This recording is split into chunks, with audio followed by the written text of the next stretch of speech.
अनंत दुख का कारण है। ऐसे मोराग देश रूपी पर्याय का अपनी आत्मा में से उसका अभाव करना और सम्यक दर्शन ज्ञान चारित्र रूपी निर्मल पर्याय, पवित्र पर्याय, मोक्ष मार्ग रूपी पर्याय को प्रकट करना। ऐसे काल की प्राप्ति जिनवाणी माता के माध्यम से अपने आत्मा के स्वरूप को जानना।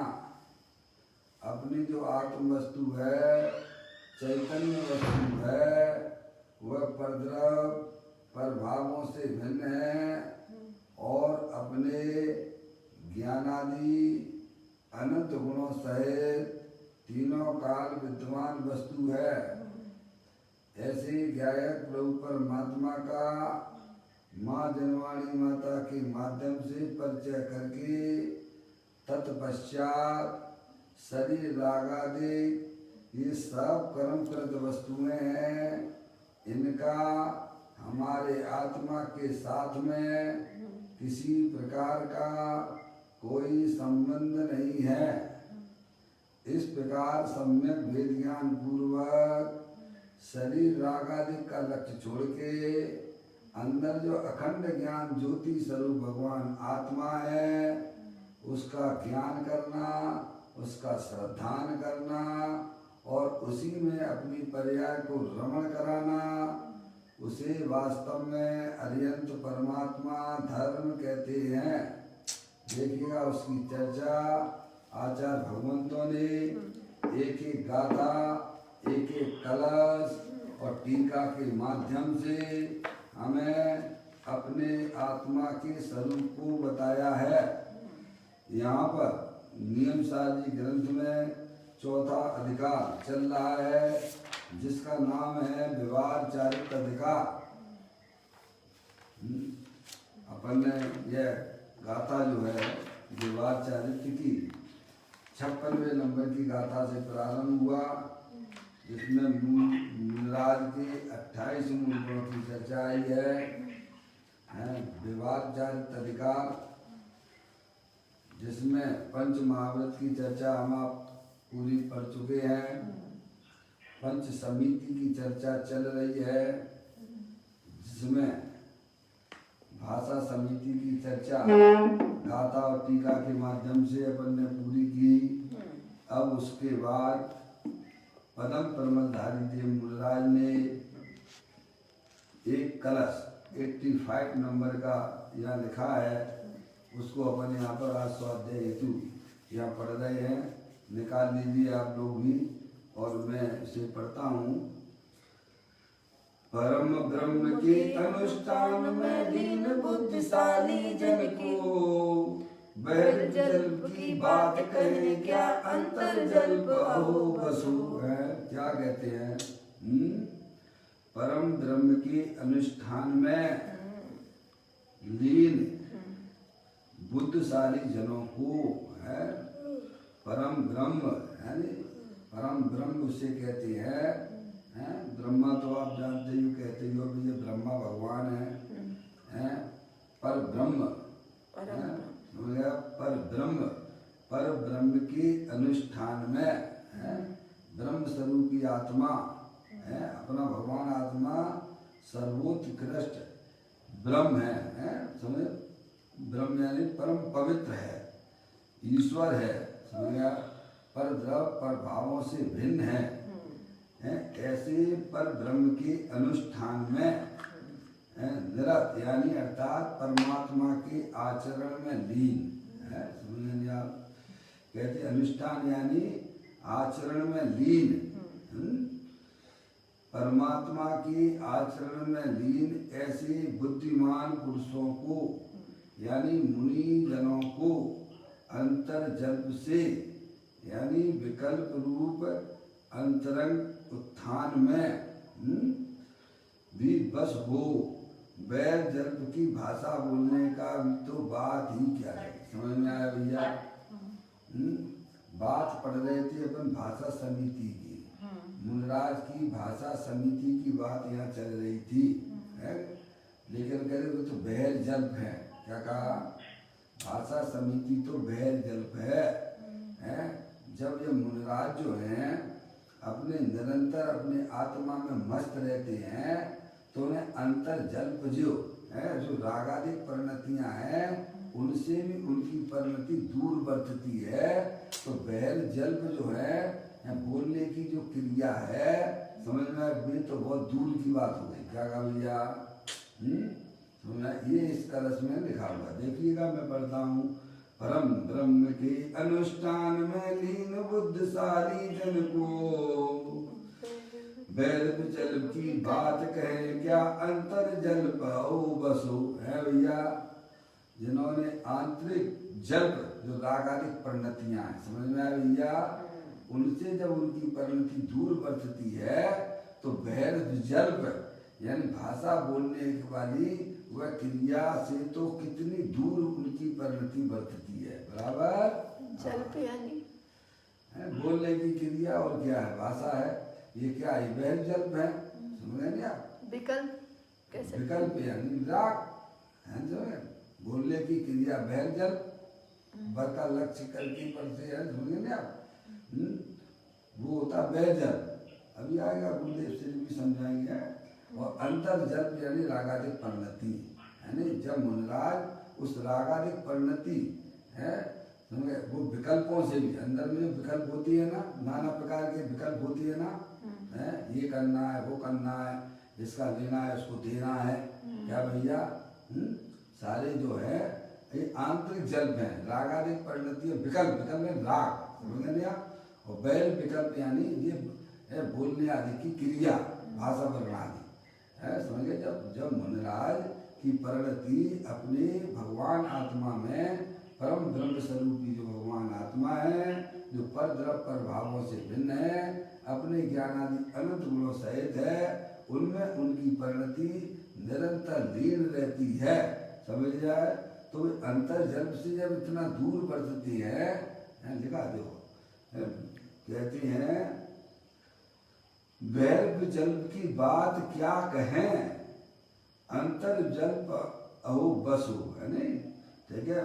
बुद्धिमान पुरुषों को यानी मुनि जनों को है अंतर जल्प से विकल्प रूप अंतरंग उत्थान, समझ रहे आप?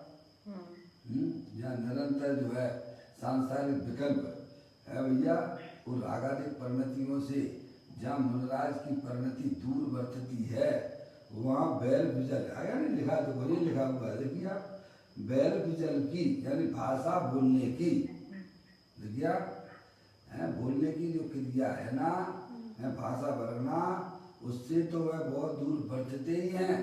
समझ रहे आप? लेकिन आंतरिक जल से ही जो दूर है, समझ में आए? जो कहते हैं जिसने अपनी विवाहित लड़की को ही तलाक दे दिया है तो अन्य लोगों से उसे क्या मतलब है? समझ में नहीं आप? ऐसी बात है। देखिएगा यहाँ पर अब पूज्य गुरुदेव श्री इस बात को यहाँ पर समझाएंगे, वो अभी अपन देख लेते हैं। सर्वचन रतन चिंतामणि चल रहा है, पेज नंबर 114 पे आप देखिएगा क्या पढ़ते हैं। कहते हैं कि मुनि धर्मात्मा तो परम ब्रह्म स्वरूप है, अपने परमात्मा के आचरण में लीन है। क्या ये है मुनियों का काम? मुनि क्या करते हैं भैया? निरंतर अपनी आत्मा की अस्थि की मस्ती में रहते हैं। समझ में आया? और हम किसकी मस्ती में रहते हैं? मुनराज में और अपने में कोई अंतर दिखाई देता है कि नहीं देता है? 24 घंटा हम अपने बैरमुखी होते हुए संसार को बढ़ाया करते हैं और मुनराज निरंतर अपने परम ब्रह्म स्वरूप भगवान आत्मा है उसमें अपनी परिणति को लीन करते हैं। दोनों की पर्यायों में अंतर दिखता है कि नहीं? अंतर आत्मा और बहिरात्मा में अंतर है या नहीं? बहुत अंतर है भैया। और परमात्मा में भी अंतर दिखता है कि नहीं दिखता है भैया? है बहिरात्मा, अंतरात्मा और परमात्मा है। इन तीनों की पर्याय में आपको अंतर दिखता है या नहीं है? जिन्हें अंतर नहीं दिखता है वे परिपूर्ण रूप से बहिरात्मा ही हैं। समझ में आया? जिन्हें इन पर्यायों में अंतर नहीं दिख रहा है वे घोर संसारी हैं। उन्हें अपना काम ही नहीं दिखाई देता है। बहिरात्मा क्या चीज है, अंतरात्मा क्या है, परमात्मा क्या है, क्या करेगा वह जीव मोक्ष मार्ग में जाके? बाद में कितने भी पुण्य के ढेर लगा लो। समझ में आया? लेकिन इन पर्यायों में अंतर हमें नहीं दिखता है तो बहिरात्मा हो है। समझ में आया भैया? अपू भैया तीनों पर्याय में अंतर हमें दिखना चाहिए है। जहाँ अंतर दिखता है वहाँ उस पर्याय को कार्य करने की कार्य क्या करना है ये उसको दिखने लग जाता है। समझ में आया भैया? तो कहती है मुनि धर्मात्मा तो परम ब्रह्म स्वरूप अपने परमात्मा के आचरण में लीन है भैया। अपना जो आत्मा है जो ब्रह्म स्वरूपी है, परम ब्रह्म स्वरूपी है, परम पवित्र है। ब्रह्मचारी कहते हो ना, ब्रह्मचारी है भैया। ब्रह्मचारी को पवित्र मानते हो कि नहीं मानते हो? जिसने लड़कियों का संयोग ना किया हो और उसमें भी बाल ब्रह्मचारी हो है भैया, उसे दुनिया उसकी पूजा करती है बाहर में उसकी महिमा करती है कि नहीं करती है? लेकिन उस ब्रह्मचारी को बाल ब्रह्मचारी तो जब कहा जाएगा जब वह अपने अंदर में रहने वाला परम ब्रह्मचारी का आश्रय ले। समझ में आया? ये बाहर के बनावटीपन तो अनंत बार किए हैं क्या भैया? बाहर का धर्मात्मा तो अनंत बार हुआ है लेकिन अंदर के धर्मात्मा बनने की बात चल रही है ना भैया। अपना भगवान आत्मा परम ब्रह्म स्वरूप है। इसने आज तक बाहरी पदार्थों को तो छुआ तक नहीं है और अंदर में भी शरीर राग आदि को जिसने कभी नहीं छुआ है। ऐसा परम ब्रह्म भगवान आत्मा जीवल में विराजमान है। उसका ज्ञानी सम्यक दृष्टि जीव उसका आश्रय लेते हैं तो उनकी पर्याय में अतीन्द्रिय आनंद शुद्धता की प्रकटता होती है भैया। इसका नाम धर्म है। बैर मुक्ता अधर्म है। पर के आश्रय से गाड़ी कब तक चलाओगे भाई साहब? ज्ञानी जीव अपने परम ब्रह्म स्वरूपी भगवान आत्मा का आश्रय लेते हुए केवल ज्ञान की पर्याय और सिद्ध पर्याय को भी प्रकट कर लेते हैं। तो मुनिराज जो है ना कहते हैं मुनि धर्मात्मा तो क्या करते हैं? परम ब्रह्म स्वरूप अपने परमात्मा के आचरण में लीन रहते हैं भैया। आचरण करने वाले कौन से गुण की कौन सी पर्याय है? ज्ञान गुण की है। आचरण करने वाली है भैया कौन से गुण की कौन सी पर्याय है? ज्ञान गुण की पर्याय है भैया। कोई प्रश्न मैंने आपसे पूछा है?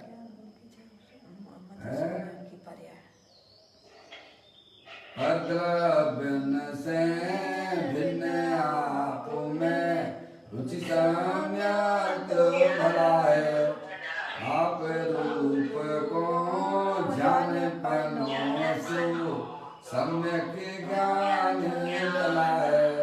आप रूप में लीन रहे तेरे सम्यक चारित सोई है। अपने आत्मा में आचरण करना, अपने आत्मा में लीन होना, अपने आत्मा में स्थिर होना वह कौन से गुण की कौन सी पर्याय है भैया? हाँ, आप श्रद्धा गुण की कह रहे, कोई ज्ञान गुण की कहता है, पर चारित्र नाम की गुण की तो कोई नहीं कहता है भाई। अभी आप बाधा चढ़ाला पड़ के आए ना, पर द्रव्यन से भिन्न आप में रुचि सम्यक भला है। ये कौन से गुण की पर्याय है? श्रद्धा गुण की। श्रद्धा गुण की है नहीं।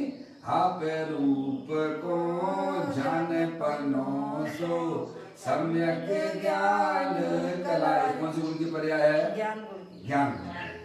आप रूप में लीन रहे तेरे सम्यक चारित सोई। क्या भैया? चारित्र गुण। है भैया, इस चारित्र गुण की भैया है, ये पर्याय है। उसका काम क्या है? सबके अपने अपने काम है ना भाई।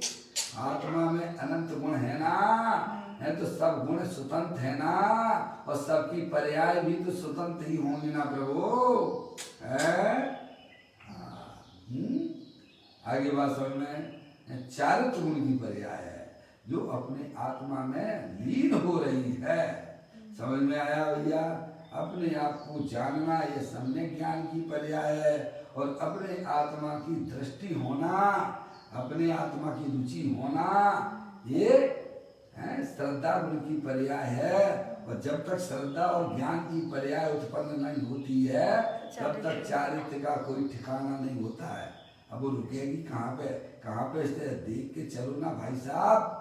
हैं तो कहती हैं मुनि धर्मात्मा तो परम ब्रह्म स्वरूप अपने परमात्मा के आचरण में लीन है। समझ में आया भैया? जैसे शरीर के हाथ पैर अंग होते हैं कि नहीं होते हैं? है भैया? आत्मा के भी हाथ पैर अंग होते हैं। वो श्रद्धा है, वह ज्ञान है, वह चारित्र है, क्या वह आनंद है। ये उसके अंग है भाई। हैं? आत्मा का चारित्र शरीर में होगा कि आत्मा में होगा? तो बोलो। हम तो शरीर की बारी क्रिया को है क्या मान लेते हैं भैया? ये भैया मुनराज है। अरे मुनराज अंदर में आत्मा में होंगे कि शरीर में होंगे? भैया बाहर के मुनराज तो तू अनंत बार हुआ है, पर तब भी तेरे भव संसार का अभाव नहीं हुआ है। समझ में आया? अनंत परमात्मा जहाँ कुछ बताना चाहते हैं उसको, उस तत्व को हमें बराबर समझना चाहिए। समझ में आया? ज्ञानी हमें बताते हैं मुनि धर्मात्मा तो परम ब्रह्म स्वरूप है। अपना भगवान आत्मा परम ब्रह्म स्वरूप है। परम ब्रह्म स्वरूप का मतलब ये है कि जिसने आज तक किसी को स्पर्श नहीं किया है, ऐसा परम पवित्र भगवान आत्मा। क्या भैया? है जिसने कभी भी एक भी परमाणु को जिसने स्पर्श नहीं किया है, जहाँ रागादिक परिणतियों को भी स्पर्श नहीं करता है, ऐसा परम पवित्र भगवान आत्मा देव देवन में विराजमान है। उसकी दृष्टि करना, उसका ज्ञान करना, यानी अपना फोटो खींच लेना। समझ में आया भैया? सेल्फी फोटो खींचने की बात की जा रही है भैया? इस शरीर का फोटो वो तुम्हारा फोटो नहीं है, अंदर में अपने ज्ञायक प्रभु परमात्मा का फोटो खींचना है भैया। इसको कहते हैं अंतर आत्मा। और ये चौथे गुण स्थान से प्रक्रिया प्रारंभ हो जाती है। और मुनराज की अवस्था में तो वह पर्याय लीन रहती है। क्या रहती है? अपने शुद्धात्म स्वरूप में लीन रहती है। ये बता रहे हैं यहाँ पे।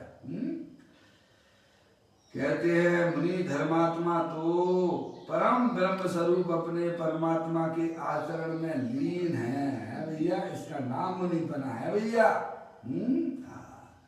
परम ब्रह्म स्वरूप, परमानंद स्वरूप, ध्रुव ऐसे निज भगवान परमात्मा के आचरण में मुनिराज है, निरत अर्थात लीन है। क्या भैया? है समझ में आए? यहाँ पर परमात्मा की बात नहीं है। अरे अपना आत्मा स्वयं ही परमात्मा है। क्या? और अरिहंत परमात्मा ये कहते हैं, क्या कहते हैं भैया, कि तेरा जो भगवान आत्मा है ना, उसमें अपनी परिणति को लीन करो, है बोलो। वो मुनराज करती है, वो सम्यक दृष्टि जीव काम ये करता है। समझ में आया भैया? है? एक पिताजी के दो बच्चे हैं, समझ में आया? एक पिताजी के दो बच्चे हैं, और पिताजी एक बच्चा है, पिताजी की बाल सेवा करता है, और दूसरा पिताजी की थोड़ी बहुत सेवा कर ली, और पिताजी ने जो कहा वो काम करता है। और दोनों को उपदेश देती है, दोनों बच्चों को कहते हैं कि बेटा अब हो गई बेटा, तुमने जितनी हमारी सेवा करनी कर लिया, वैसे करो, अब जाके दुकान खोलो, घर का खर्चा पानी कैसे चलेगा?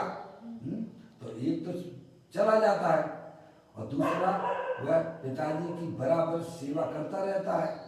तो बताइए कि कौन सा बच्चा उनकी बात का अनुकरण कर रहा है, और कौन सा बच्चा है उस पिता अपने बच्चे को अच्छा समझता होगा? है इसको कौन समझे? है क्या कहा है? जो पिताजी की सेवा छोड़ छाड़ के दुकान चला गया, हो गया थोड़ी बहुत सेवा हो गई, ऐसा उसका नहीं है, समझे? सर्वथा नहीं करता, ऐसी बात नहीं है, थोड़ी बहुत सेवा कर ली पिताजी की। अब पिताजी ने कही जाओ बेटा दुकान जाके खोलो, है तो भाई पैसा आएगा तो अपने घर गृहस्थी चलेगी। और दूसरा निरंतर लगा रहता है, पिता की बात को तो सुनता नहीं है, नहीं है, भले ही पिताजी को कोई तकलीफ हो रही हो, नहीं साहब नहीं है, तो दुनिया वाले किसको पुत्र समझेंगे?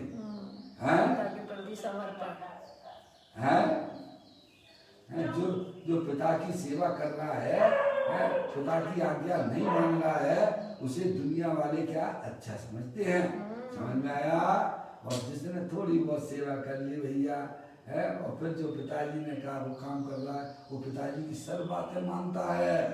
समझ में आया? सच्चा पुत्र तो वही है। ऐसे ही ज्ञानी जीव भी भगवान की पूजा भक्ति आदि थोड़ी बहुत कर लेते हैं भैया, हैं, स्वाध्याय भी कर लेते हैं, लेकिन अरिहंत परमात्मा ने जो चीज बताई है वहां पर वो अपने दर्शन को, अपने ज्ञान को, अपने चारित्र को, अपने वीर को लगाते हैं। समझ में आया?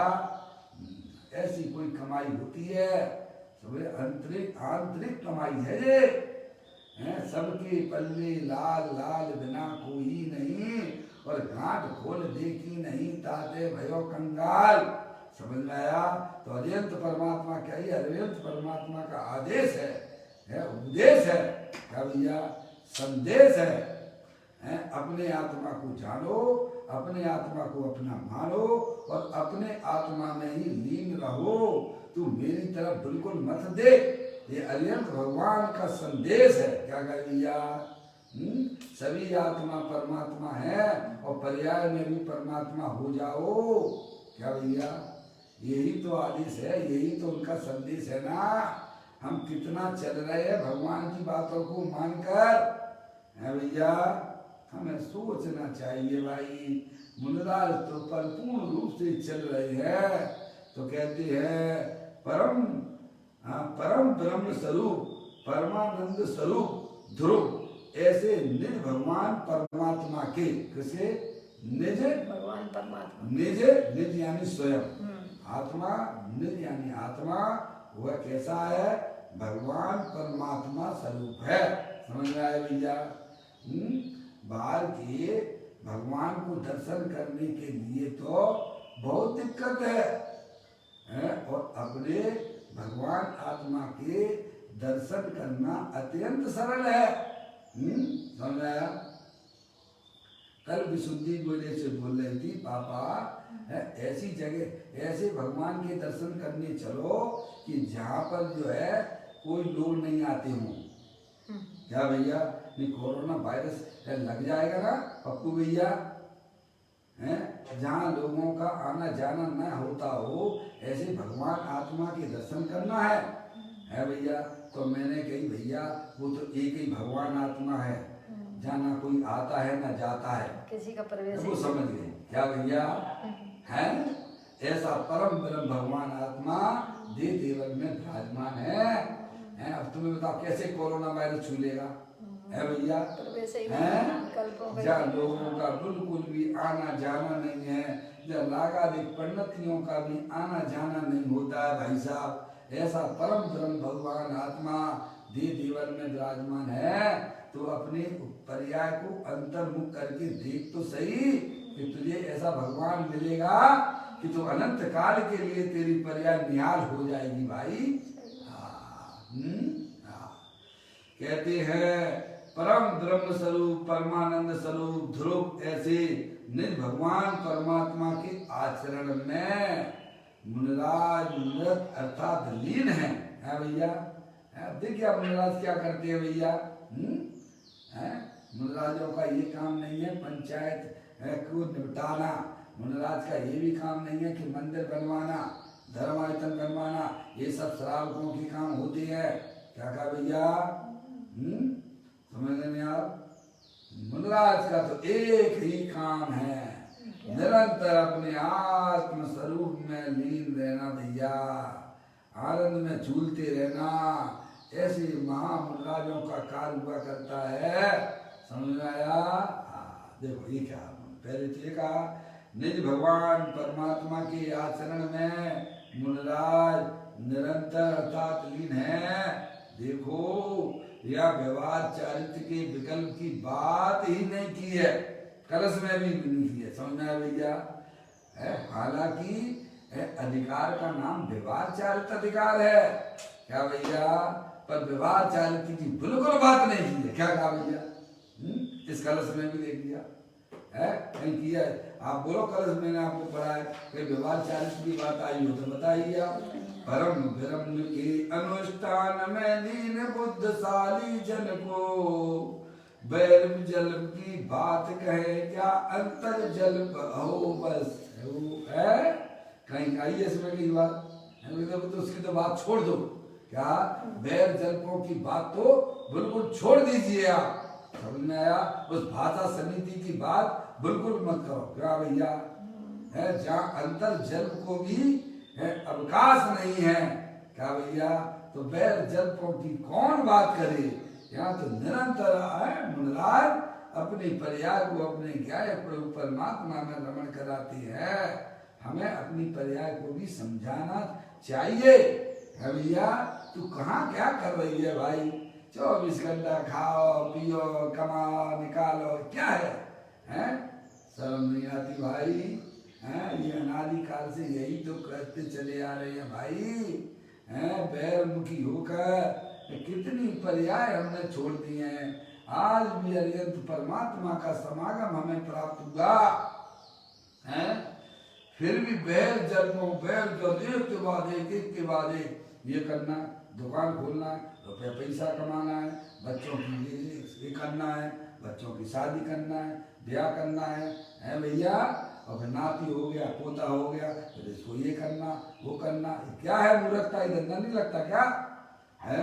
निरंतर बैरमुखी होकर अपने आत्मा को 4 गति 84 लाख का निमंत्रण दिया जा रहा है और आनंद आया, और उसमें तू आनंद मान रहा है। यही तो तेरी मूर्खता ही है ना। है ज्ञानियों की परिणति तो समझ प्रभावों से विरक्त होती हुई अंदर चेतने से भगवान आत्मा की शरण लिए हुए है भैया। ये काम अभी करने योग्य है। समझ में आया भैया? देखो भैया एक व्यवहार की तो बात बिल्कुल भी नहीं की है यहाँ पर इस कलश के अंदर। समझ आए?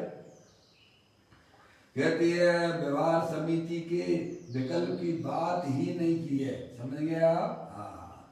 अरे लोगों को परम सत्य की बात ही सुनने को नहीं मिलती है। पहले तो सुनना मिलना ही मुश्किल है। प्योर धर्म की बात है। धर्म के नाम पे ये तो आपको सुनने को बहुत मिल जाएगा कि भगवान की पूजा करो, भगवान की भक्ति करो, दान दे दो, प्रतिमा ले लो, मुनि बन जाओ। क्या कहा भैया? ये धर्म के नाम पे तो बहुत आपको सुनने को मिल जाएगी, लेकिन अपना आत्मा को जानना, अपने आत्मा को पहचानना और अपने आत्मा में लीन रहना, ये बातें लुप्त होती जा रही है। क्या कहा भैया? ये तो गुरुदेव श्री के आने पर इसकी बहुलता देखी जा रही है। आई समझ में भैया, जो हमें आपको सहज रूप से उपलब्ध हो रही है, हमें उन बातों को बड़ी गहराई से समझना चाहिए भैया। ये मान पुण्य का उदय होता है जिनको आत्मा के द्रव गुण पर्याय की चर्चा सुनने को मिलती है। ऐसे बहुत से दिगंबर जैन लोग हैं, भले ही दिगंबर कुल में पैदा हुए हैं, लेकिन वे भाई साहब वो धर्म से बहुत दूर बरतते हैं। समझ में आया? वो तो निरंतर जो भगवान मेरा कल्याण कर देना, भगवान क्या कल्याण करेंगे? कहा पार्श्वनाथ भगवान हमारे जो है कष्ट दूर कर देना। ना तो तुम्हें अपने कष्टों का मतलब, कष्टों को जानते हो और भिखारी पर जैसे घूमते रहते हैं। शांतिनाथ भगवान शांति देंगे क्या? खा शांति देंगे वे हैं? अगर शांति दे देंगे तो उनकी शांति का क्या होगा? पार्श्वनाथ भगवान अगर कष्ट दूर कर देंगे, पहले तो तुम्हें बताना पड़ेगा तुम्हें कष्ट कौन सा है भैया? जन्म मरण संसार का ना हमें कष्ट का पता है, बस एक भिखारी जैसे, अनभिज्ञ जैसे, मूर्ख जैसे, अनपढ़ जैसे। क्या कहा भैया? यानी हमें समझाते हैं विवाह समिति के विकल्प की बात ही नहीं है। अरे लोगों को परम सत्य की बात ही सुनने को नहीं मिलती है। ये सत्य बात है भैया। अपने आत्मा की चर्चा करना, अपने आत्मा के बारे में विचार करना, जब सुनने को ही नहीं मिलेगी द्रव्य पर्याय की चर्चा, तो ज्ञान कहाँ काम करेगा? भैया समझ में आया? पहले तो सत्य बात सुनना मुश्किल मिल गई है, मुश्किल हो रही है। धन कन कंचन राज सुख सभी सुलभ कर जाए। और आगे क्या लिखा भैया? दुर्लभ है संसार में एक यथार्थ ज्ञान। दुर्लभ है संसार में एक यथार्थ ज्ञान। सत्य वस्तु स्वरूप की बात है, द्रव्य गुण पर्याय की चर्चा ये मिलना बहुत बहुत दुर्लभ हो रही है भैया। कहते हैं लोगों को परम सत्य की बात ही सुनने को नहीं मिलती, इसीलिए फिर लोग बाहर के धमाधम में मिथ्यात्व का पोषण करने में चले जाते हैं। कहाँ में चले जाते हैं? धमाधम है भैया। क्या बाहर के धमाधम है और पंच कल्याण करवा रहे हैं। अरे अच्छी बात है, हम कोई बुराई नहीं कर रहे हैं भैया। पंच कल्याण करवाना चाहिए है, होना भी चाहिए, लेकिन कितने जीवों की हिंसा करके पंच कल्याण करोगे? हैं? कहाँ करते हो पंच कल्याण? है जमीन पे घास उगी हुई है, उस घास के ऊपर है भैया, उसके ऊपर दरी बिछा देते हो आप। क्या करते हो भैया? उसे साफ कर देते हो। वो कोई ऐसा नहीं लगता है बिल्ली जो है 100 चूहे खा के और हज को नहीं जा रही है क्या? सही बात है भैया। पंच कल्याण कीजिए जिसमें किसी जीवों को हिंसा ना हो, उस स्थान पे कीजिए। क्या भैया? ऐसी व्यवहारिक आचरण होता है ज्ञानी का, है भैया। अब वही बैठे हुए भगवान को विराजमान कर दिया घास के ऊपर भैया, है, और वहीं पे कैसे ऊपर से आपने दरी बिछा दी है, लोगों को बेवकूफ बना रहे हो।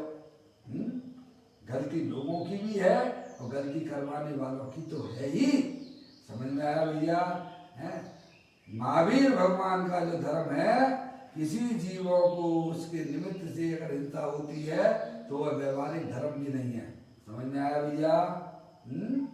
भगवान तो ये कहते किसी को तकलीफ मत देना भाई साहब, है। समझ में आया? जो इस प्रकार की जिसकी परिणामों में शुद्धता होती है, वह जीव अवश्य अपनी पर्याय में नियम से सम्यक दर्शन की प्राप्ति भी करता है और वह मुनि बन के सिद्धालय में विराजमान भी होगा। समझ में आया भैया? कहते हैं अरे लोगों को परम सत्य की बात ही सुनने को नहीं मिलती, इसीलिए फिर लोग बाहर के धमाधम में मिथ्यात्व का कहेगा, धमाधम धमाधम धमाधम धमाधम पंच कल्याणक में क्या होता है भैया? धमाधम की अलावत में क्या मिलता है भैया? ठगे जा रहे हो भैया, और पाप की अनुमोदना भी कर रहे हो तुम। नहीं नहीं, हम कहाँ अनुमोदना कर रहे हैं? अरे कैसी बात है करते हो, आपको मालूम है भैया? और क्या होता है? अरे आप तो पढ़े लिखे समझदार हो ना, है भैया? अपना जितना बचाव कर सकते हो उतना करने का प्रयत्न करना। आपने अगर द्रव्य गुण पर्याय को समझा है, आप जाते हो पंच कल्याण में, ईमानदारी बात बताना है, उसमें पैसे की मांग के अलावा और क्या चलता है उसमें बताओ? थोड़ा बात एक आध घंटे आपको भैया है, उसमें आपको थोड़ा बहुत तत्व दे दिया, और दे दिया कितना दे दिया उसको तो फिर भी परमात्मा जानते हैं। समझ में आया भैया? कोई दान देना भैया, ये बन जाना वो बन जाना है भैया। ब्रह्मचारी होकर इसी में अपने उपयोग को घुमाया करते हो। आगे ब्रह्मचारी में भैया है तो शुद्ध आचरण करना, शुद्ध आचरण करवाना है भैया। मुझे विरोधी मत समझना कि मैं पंच कल्याणक का विरोधी हूँ, सत्य वस्तु स्वरूप को प्रतिपादित करने वाला हूँ भैया। है आप पंच कल्याण करवाइए, एक नहीं हजारों करवाइए, लेकिन ऐसी जगह करवाइए जहाँ किसी जीवों को हिंसा ना होती हो। समझ में आया? विराधना नहीं होती हो। क्या समझ में आया भैया? जी पंडित जी कहते थे कि रात्रि में जो पंच कल्याण में प्रोग्राम होते हैं उसमें कितनी हिंसा होती है। देखो ना, दिन में करवाओ। गुरुदेव श्री का जीवन आप देखिएगा। गुरुदेव श्री ने रात्रि में कभी वो प्रवचन करते थे क्या? नहीं करते थे, बोलते हैं। आपको शायद मालूम है कि नहीं मालूम है? गुरुदेव श्री 2 प्रवचन करते थे, दोनों दिन में करते थे। एक सुबह क्या एक सुबह होता था, एक दोपहर में होता था, रात्रि का प्रवचन नहीं करते थे। अरे साहब आप तो बाल ब्रह्मचारी हो, आपके पास तो समय है, तो आप रात में भी करो ना, क्या दिक्कत है आपको? हैं? अरे कितनी लाइट जलती है, कितने जीव का ऐसा नीचे गिरते रहते हैं। मैं तो देखता हूँ पंच कल्याणकों में, क्या भैया हैं, उस लाइट के प्रकाश में कितने जीवों की उत्पत्ति होती है, और प्रवचन सुनने वाले और प्रवचन कराने वाले दोनों त्रस्त जीवों की हिंसा करते हैं। समझ में आया भैया? ना इनको विवेक ना उनको विवेक। क्या कहा भैया? विचार नहीं है भैया? अगर आप गुरुदेव की परिपाटी पे चलने वाले हो है भैया, तो शुद्ध आचरण हमारा होना चाहिए है भैया। उसका नाम धर्म है। कहते हैं वहाँ व्यवहार समिति के विकल्प की बात ही नहीं की है। अरे लोगों को परम सत्य की बात ही सुनने को नहीं मिलती है भैया। इसीलिए फिर लोग बाहर के धमाधम में मिथ्यात्व का पोषण करने में चले जाते। कहाँ में चले जाते हैं? मिथ्यात्व का पोषण। लोग साहब मैं तो पंच कल्याणक में गया है, हो गया तेरा तो कल्याण हो गया। समझ में आया? धमाधम धमाधम धमाधम धमाधम है बेच कर रहे हैं आप। क्या कर रहे हैं?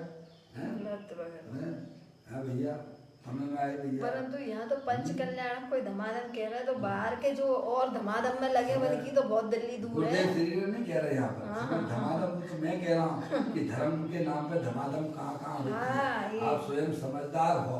समझ में आया भैया? यहाँ का निषेध है तो बाहर पंडित है, वो अपने पंडित बनारसीदास जी ने कहा है लोग धर्म के नाम पे क्या करते हैं। समझ में आया?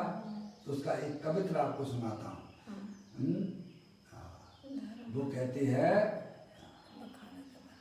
धर्म न जानत बखानत भरम रूप, ठोर ठोर ठानत लड़ाई पक्षपात की, भूलो अभिमान में न पाओ धर धरनी में, हृदय में करनी विचार उत्पात की, फिर डमाडोल सो कर्मन की कल्लोलन में, वह रही अवस्था जैसे बंगले जैसे पात की, जाकी छाती ताती काली कुटील को बाती भारी, ऐसो ब्रह्म खाती मिथ्यात्मा पात की। क्या भैया? निरंतर पर्याय में करो करो करो करो करो करो करो, या पाप के काम किया करता था और धर्म के नाम पे करो करो करो करो, कुछ तो करो कुछ तो करो। अरे क्या खा करो है?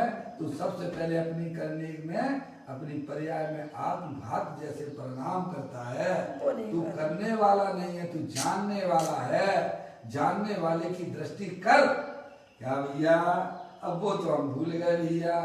निरंतर हिंसा के, झूठ के, चोरी के, कुसीर के, परिणामों को किया करते हो, है समय हुआ तो ब्रह्म घाती है भैया।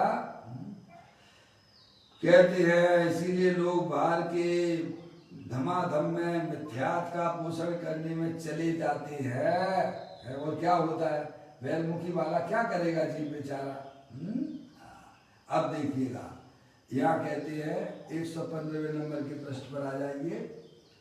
आहा वस्तुता तो सम्यक सत का पोषण होना चाहिए। क्या भैया, सम्यक सत का है सत स्वरूपी भगवान आत्मा अपने अनंत गुणों सहित है और उसकी एक एक पर्याय स्वयं स्वतंत्र है। क्या ऐसे सम्यक तत्व का पोषण है। अब इसको पोषण करो आप। अगर आपने सुना है तो आराम से उसी को बारंबार घोंट करो ना उसकी, है भैया। हाँ तो कहते हैं सम्यक सत्य का पोषण होना चाहिए और वह तो जहाँ पूर्णानंद स्वरूप आत्मा का स्वीकार होकर क्या कि मैं परम ब्रह्म परमात्मा हूँ, मैं शरीर नहीं हूँ, ये रागादिक परिणतियाँ तो कर्म जनित हैं, इन दोनों से ही मैं अत्यंत भिन्न परम ब्रह्म स्वरूप भगवान आत्मा हूँ, ऐसी जहाँ पर्याय स्वीकार करती है। क्या कहा भैया, कहती है जहाँ पूर्णानंद स्वरूप आत्मा का स्वीकार होके है भैया उसकी प्रतीति और अनुभव हुआ। क्या हुआ, मैं मनुष्य नहीं हूँ, मैं स्त्री नहीं हूँ, मैं तो चेत निसर भगवान आत्मा हूँ, ऐसे पहले स्वीकार करना, उसका अनुभवन करना है भैया। समझ में आया।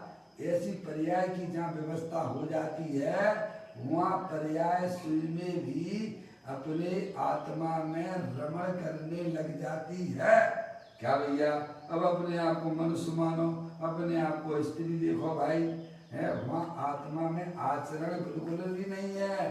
अरे जिसे श्रद्धा और ज्ञान का पता नहीं है वह आचरण क्या खाक करेगा। सही बात है भैया। पहले एक एक पासा सीधा रखिए कि मैं परम ब्रह्म भगवान आत्मा हूँ, मैं मनुष्य नहीं हूँ, मैं स्त्री नहीं हूँ। और ये रागादिक परिणतियाँ तो है नाना प्रकार की आती हैं और चली जाती हैं, मेरे आत्म स्वरूप के अंदर प्रवेश करती नहीं है। पहला एक घड़ा सीधा रखिए भाई साहब, है और फिर जो है चारित्र वाली पर्याय तो आपके पीछे पीछे घूमने लग जाएगी। क्या कहा भैया, ज्ञानी पुण्य के पीछे नहीं घूमते हैं, ज्ञानी के पीछे पुण्य घूमता है। ये बात सुनने को आपको करोड़ों लाखों रुपए मिलने पर देने पर भी सुनने को नहीं मिलेगी। समझ में आया। समस्त अज्ञानी जीव पुण्य के पीछे घूमते हैं और ज्ञानी के पीछे उनकी पुण्य की पर्याय घुमा करती है। सत्य ज्ञान का ऐसा कोई प्रभाव हुआ करता है। समझ में आया। ज्ञानी ने अपना पहले सीधा सीधा मैं तो आत्मा हूँ, मैं मनुष्य नहीं हूँ, है भैया। जब पर्याय में सीधा पर आ गया वह चारित्र की पर्याय को रास्ता मिल जाती है और वह राह उस मार्ग पर चली जाती है। समझ में आया भैया। कहती है जहाँ पूर्णानंद स्वरूप आत्मा का स्वीकार होकर, अभी तो आत्मा आत्मा की बातें मत करो यहाँ पे भैया।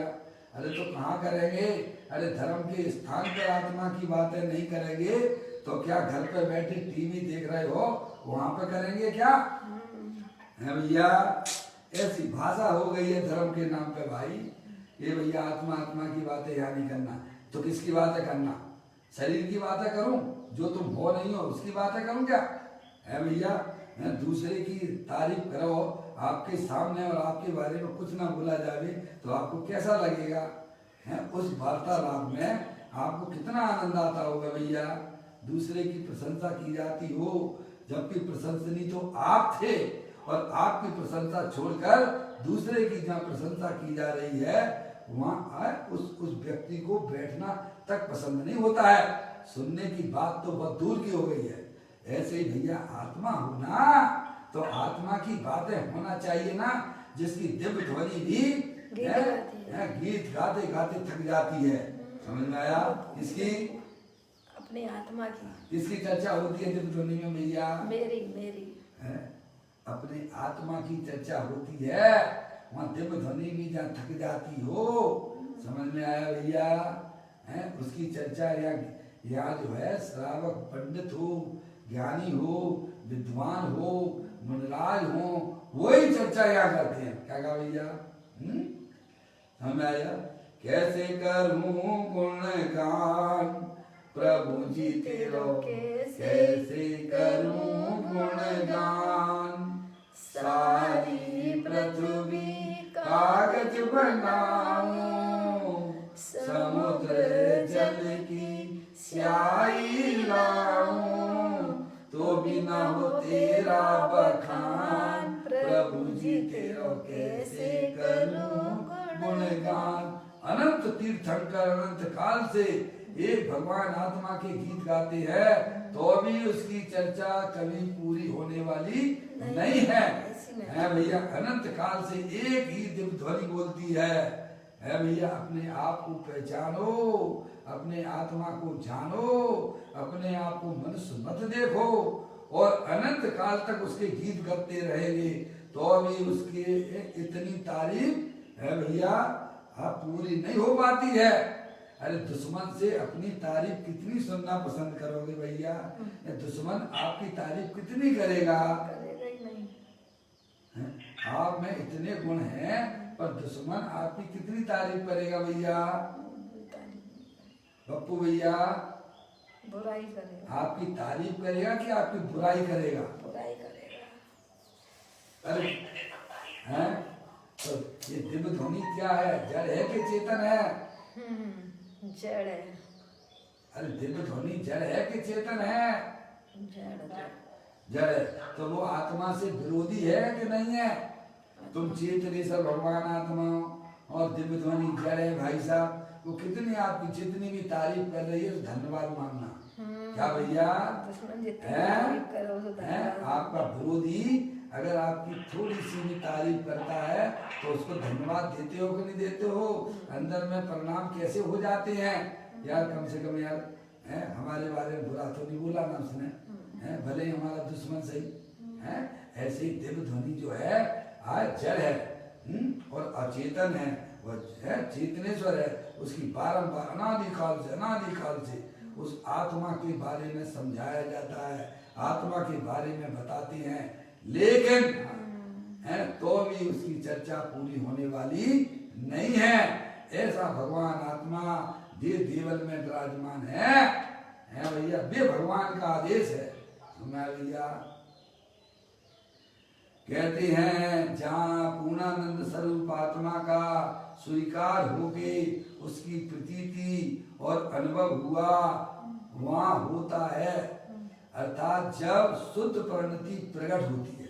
शुद्ध परिणति कब प्रकट होती है? जब अंतर्मुखी उपयोग के द्वारा अपने आत्मा की स्वीकृति होती है, अपने आत्मा का ज्ञान होता है, वहाँ पर शुद्ध परिणति की प्रकटता हो जाती है। उसे कहते सम्यक दर्शन, सम्यक ज्ञान और सम्यक चारित्र। समझ लिया? शुद्ध परिणति प्रकट होती है तब शुद्धता का पोषण होता है निरंतर व पर्याय। उसने रास्ता देख लिया ना भैया ने कि अरे भाई रहने का स्थान तो अपना आत्मा है ना, कहाँ बैरमुखी होकर इधर उधर बैठती हो? समझ क्या मिलता है? दूसरों के घर जाते हो भाई साहब, क्या करोगे आप दूसरों के घर जाके? निंदा प्रशंसा के अलावा क्या करोगे भाई साहब? दूसरों की निंदा में अपना समय बर्बाद करोगे भैया। पाप का परिणामों का बंद हो जाएगा भाई। अपने घर में रहिए, अपना काम कीजिए, ये सरकार का आदेश है और यही सरकार का आदेश है। क्या भैया? सिर्फ सरकार की बात तो आप मान लेते हो कि कोरोना वायरस है ना, इसीलिए अपने घर में रह के अपना काम करना। उस सरकार की बात नहीं मानते हो, इसीलिए दर दर की भीख मांग रहे हो। समझ में आया? जितनी सावधानी हमें बाहर की बातों में है, उतनी सावधानी अगर अरिहंत परमात्मा की वाणी की हो जाए है भैया, तो अभी पर्याय में शुद्धता प्रकट हो जाती है और पर्याय में अतीन्द्रिय आनंद की धारा भी प्रारंभ हो जाती है। क्या भैया, पप्पू भैया? हैं? कोरोना वायरस तो है कि नहीं दुनिया में? अरे बोलो, है कि नहीं? है। आपने देखा है क्या? तो कैसे कह रही है? सुनी है? और ये तो परमात्मा कह रहे तेरा आत्मा है, तू आत्मा है। नहीं स्वीकार है भैया? अनंत केवल ही कह रहे हैं। अब कहो कहाँ है आत्मा, बताओ। अरे बोल, तू बता कोरोना वायरस कहाँ है? चलो मैं तुमसे पूछता हूँ, क्या कहा भैया? है? आत्मा है, वो भव्य जीवों के लक्षण है, वो जो आत्मा को स्वीकार करते हैं। है भैया? कोरोना वायरस को स्वीकार कर लेते हो, आत्मा को स्वीकार नहीं करते हो। है भैया? बड़ी विडंबना है, जिसको तुमने देखा नहीं उसकी स्वीकृति मान रहे हो। तो आत्मा भी है ना और कर्म भी है ना आत्मा के साथ में। है भैया? वो अरिहंत परमात्मा की बात पे विश्वास नहीं, गजब हो रहा है, क्या हो रहा है? कहते हैं शुद्ध परिणति प्रकट होती है तब शुद्धता का पोषण होता है। समझ में आया? जब तक यह आत्मा आत्मा को नहीं जानता है तब तक वह पोषण, समझ गए ना आप, जिसका स्वास्थ्य अच्छा हो गया है। क्या भैया? उसको कोई भी चीज बाहर की हो ना, घी हो, है भैया, कोई भी चीज हो, बादाम का हलवा सब पचा जाता है। क्या भैया? तब उसका पोषण, जिसका स्वास्थ्य अच्छा होता है उसे घी और बादाम पचाने में कोई तकलीफ होती है क्या? है? जब चक्रवर्ती जो है कितना कितना जो है, आप जब उसका प्रथमान योग से पढ़ोगे भैया, है उसकी जो खीर बनती है वो पचा जाता है। क्या? जिसने अपने आत्मा को जाना है, जिसने अपने आत्मा को अपना समझा है तो वह जो है अब उसी आत्मा का निरंतर पोषण करता है। क्या करता है? समझ? अब वह कैसा होगा, वो उसकी पर्याय भी कैसी हो जाती होगी भाई साहब? है जो शक्तिशाली के व्यक्ति के साथ में है जिसका संबंध हो तो उसकी पर्याय में कैसा होता होगा। ऐसे ही अपना भगवान आत्मा इस विश्व का सर्वशक्तिशाली व्यक्ति है। समझ में आया? उसकी संगति करना, उसमें ही रमण रहना। कहते हैं शुद्ध परिणति प्रकट होती है तब शुद्धता का पोषण होता है, परंतु अज्ञानी को भान भी नहीं है। क्या भैया? ऐसा सत्शाली व्यक्ति हो या कोई महान व्यक्ति हो, है आपके पास में बैठा हो, लेकिन आपको उसका परिचय ना हो तो आपको क्या कीमत है उसकी? कुछ नहीं होगा कोई। है नहीं आई समझ है? इस विश्व का कोई शक्तिशाली व्यक्ति आपके बाजू से बैठा हो ना और आपको उसका परिचय ना हो तो आपको उसकी कीमत आती है क्या? नहीं आती ना। अपना आत्मा भी दे देवन में इतना शक्तिशाली है भैया, जिसके अरिहंत परमात्मा भी गीत गाते गाते थक जाते भाई साहब है, और हमें उसका परिचय नहीं है। तो ऐसा शक्तिशाली भगवान आत्मा होने पर भी परिचय के अभाव में उसकी उसे महिमा आती नहीं है। समझ में आया भैया? कहते हैं अज्ञानी को भान भी नहीं है ऐसी आत्मा का। समझ में है भैया कि शुद्धता क्या है? पहले तो शुद्धता क्या है यही पता नहीं, आत्मा क्या वस्तु है वो पता नहीं, और वह किस प्रकार प्रकट होती है शुद्धता ये भी पता नहीं। क्या भैया? आत्मा क्या चीज है ये पता नहीं, शुद्धता क्या चीज है ये भी पता नहीं, शुद्धता कैसे प्रकट होती है ये भी पता नहीं। अब क्या धर्म खाक करोगे क्या उसमें? है भैया?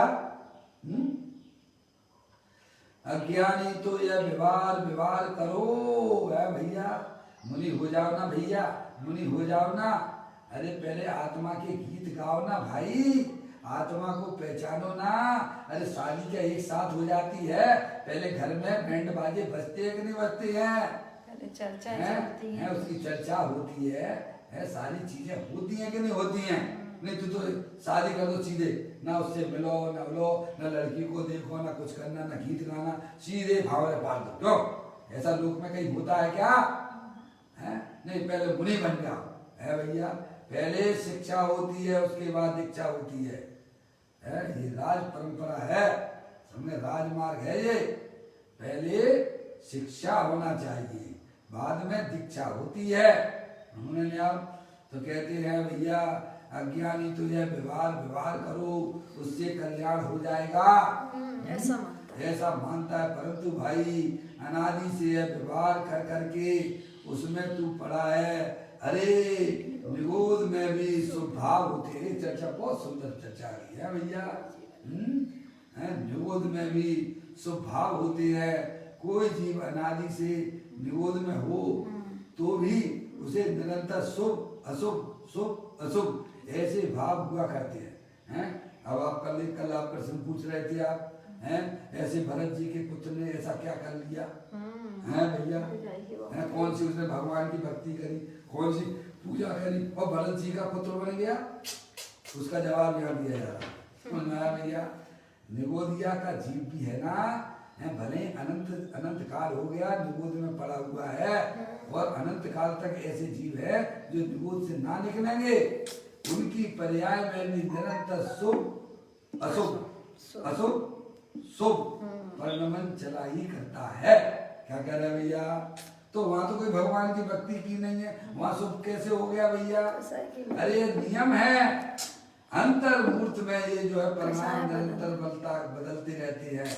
कोई भी जीव हो, संसारी जीव हो, अरिहंत परमात्मा सिद्ध परमात्मा की बातें यहाँ छोड़ दीजिए। संसारी जीवों की पर्याय में है मुनराजों की बातें भी थोड़ा गौण कर लीजिए आप। उनकी पर्याय में अशुभ का तो अस्तित्व रहता ही नहीं है। एक शुभ परिणाम और शुद्ध परिणति निरंतर चलती है, समझ गया? और निगोदिया जीव की पर्याय में निरंतर शुभ परिणाम शुभ भाव मंद कसाय और फिर उसके बाद तीव्र कसाय। क्या भैया समझ में आया?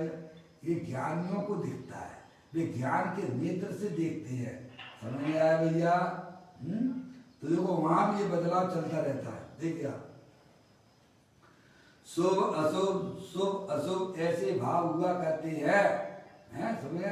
शास्त्र में कथन है, सब शास्त्र की बातें हैं, कोई अपनी मनगणना बात नहीं हो रही है। शास्त्र में कथन है कि एक इंद्रिय जीव भी एक क्षण में, क्या भैया, एक क्षण में साता बांधकर दूसरे समय असाता बांधता है। क्या कहा भैया? समझे? साता कैसे हुआ? साता पुण्य कर्म कैसे बनेगी? अरे पुण्य कर्म बनते हैं तभी तो वह निगोद से निकलकर दो इंद्रिय पर्याय में आ जाता है। वो और कौन सी कमाई कर ली उसने? हमें तो कमाई यही लगती है कि भैया खूब पैसा इकट्ठा करो, दूसरों को बेवकूफ बनाओ। अरे तेरा आत्मा जलेगा, मरेगा, कटेगा। समझ में आया? ये अंदर की कमाई ज्ञानी समझते हैं भैया। शुभ परिणामों से मैं कल बताया, शुभ परिणाम जहाँ पर्याय में होते हैं वहाँ अंदर की प्रकृतियां पाप रूप जो पड़ी हुई हैं वे बदलकर पुण्य परमाणु गुण प्रकृति रूप हो जाते हैं भाई। भाव के निमित्त समय ऐसा शुभ भाव के निमित्त से समय ऐसा निमित्त निमित्तिक संबंध है। कर्ता कर्म वहां भी नहीं है भैया। तो निगोदिया जीव की पर्याय में कसाय की मंदता कुछ क्षण के लिए होती है और फिर असाता हो जाती है, फिर शुभ हो जाता है, फिर अशुभ हो जाता है। ऐसी उसकी पर्याय में निरंतर है भैया शुभ अशुभ की प्रवृत्ति भी चला करती है। कहती है एक क्षण में साता बांधकर दूसरे समय असाता बांधता है। पाप के कर्म मान लेता, पुण्य के कर्म मान जाती है। जब साता बांधता है तब शुभ परिणाम होते हैं, जब असाता बांधे तब अशुभ परिणाम होते हैं। इस प्रकार एक इंद्रिय अभव्य जीव को भी, इसको भक्त को नहीं, अभव्य को भी, क्या कह रहे भैया? हैं भैया? हैं नौवे गिरवेग जाने वाला अभव्य जीव भी हो सकता है। क्या कहा भैया? समझ में आया भैया? नौवे गिरवेग जाने वाला जीव भी अभव्य हो सकता है। समझ में आया? और नौवे गिरवेग जाने वाला जीव कैसा था? जिसने जिनवाणी माता के अनुसार 28 मूल गुणों का निर्विचार पालन किया है। मुनि वाला जीव ही नौवे गिरवेग जाता है। आगे बात समझ में भैया? अब चाहे वह मिथ्या दृष्टि जीव हो और चाहे वह भावलिंगी जीव हो, है वह नौवे गिरवेग जाने वाला मिथ्या दृष्टि जीव भी अभव हो सकता है, ऐसा मत समझना। समझ में आए भैया? ऐसी गजब गजब की बात है भाई। भावलिंगी भी नौवे ग्रह तक चला जाता है। और कौन जाता है भाई? द्रव्यलिंगी मिथ्या दृष्टि भी जाता है, जिसने 28 गुणों का निर्विचार पालन किया। ऐसी कसाई की मान्यता हो जाती है, उसके परिणाम में क्या भैया, कोई शरीर को काट दे, क्या कहा भैया, कोई शरीर उसमें काटे हुए शरीर में नमक भर दे, तो भी उसकी पर्याय में कसाई की इतनी मान्यता चलती है, वो कसाई को दबाए हुए है। मैं मुनि हूँ, मुझे कसाई करना ठीक नहीं है, अगर मैं कसाई करूंगा तो मैं नरक में चला जाऊंगा। क्या भैया समझ में आया ना? आपके वो मुनि थे ना, जिनके निमित्त से द्वारका जली थी, महाराज का नाम क्या था? इसीलिए क्रोध करेंगे तो मैं भी नरक में चला जाऊंगा। ऐसे मिथ्या दृष्टि जीव की अंदर में रागादिक की पकड़ है, शरीर की पकड़ है, अपने आत्मा की पकड़ उसने की नहीं है कभी। समझ में आया भैया? वह जीव भी नौवे गिरिवेग चला जाता है, और कसाई करने वाला तो निगुद में जाएगा ही, वो नरक में जाएगा ही जाएगा। समझ में आया भैया? ऐसी कोई बातें अद्भुत बातें भैया, जो हमें जिनवाणी के परिप्रेक्ष्य में समझने का पुरुषार्थ जागृत रहे। कहते हैं एक इंद्रिय जीव भी एक क्षण में साता बांधकर दूसरे समय साता बांधता है। जब साता बांधता है तब शुभ परिणाम होते हैं, और असाता बांधे तब अशुभ परिणाम होते हैं। इस प्रकार एक इंद्रिय अभव जीव को भी ऐसे दोनों शुभाशुभ भाव होते हैं। इस कारण यह शुभ भाव नई चीज है क्या है भैया? हम तो मरे जाते नहीं। अरे भैया भगवान की भक्ति हमने कभी नहीं की। अरे मूर्ख, तूने समूह संग में ऐसी भगवान की भक्ति की है, तुझे कुछ पता नहीं है। समझ में आया? ऐसे तेरे पर्याय में शुभ परिणाम हुए हैं कि तेरा आत्मा अनंत बार का समय नौवे गिरवेग तक गया। समझ में आया भैया? तो ये छोटे मोटे टूटे फूटे चावल चला के समझता है कि मैं भगवान की बहुत बड़ी भक्ति कर रहा हूँ, बहुत बड़ी भूल में हो भाई। समझ में आया? ये कोई नया काम नहीं कर रहे हो। नया काम तो वो कहलाएगा जब आप अपनी आत्मा में शुद्धता प्रकट करेंगे। समझ में आया? सम्यक दर्शन की प्राप्ति करेंगे, सम्यक ज्ञान की प्राप्ति करेंगे, वह एक नया काम कहलाता है। नर भव मिला है मैं अपूर्व कार्य करूंगा, पाया है जिन शासन भव का अभाव करूंगा। यह मेरा सम्यक निश्चय है। सम्यक निश्चय अपनी पर्याय में शुद्धता प्रकट करना, यही वास्तव में नया कार्य कहलाता है। और जब तक ऐसा कार्य ना मिले ना होवे, तब तक निरंतर अपने आत्मा की चर्चा करना, अपने आत्मा के बारे में समझना, और अपने अंतर्मुखी उपयोग के द्वारा जिनवाणी माता का श्रवण करना। और जब यह पर्याय अपने आत्मा का आश्रय जान ले लेती है, वहाँ पर नया कार्य उत्पन्न होता है। वही वास्तव में मोक्ष महल की प्रथम सीढ़ी कहलाती है भैया। हमें अपनी पर्याय में पुण्य के पीछे नहीं भागना है, पाप के पीछे भागने का तो है ही नहीं है, लेकिन पुण्य के पीछे में भी नहीं भागना है। एक अपने आत्मा की रुचि अंदर में जागृत कीजिए, और अपने आत्मा को पहचान कर जो कार्य करते हैं वो कार्य करने के लिए तत्पर हो जाना चाहिए। इसी प्रकार अभी आगे की चर्चा कल की और होगी इस श्लोक के ऊपर, और फिर जो है आपकी नई गाथा प्रारंभ हो पाएगी। आज समय अपना इतना हो गया है। निज निधि मैं बताई, ये अनंत अनंत उपकार है, उसके लिए जिनवाणी माँ को वंदना सतबार है, वंदना सतबार है। नौवान नमो कर्म।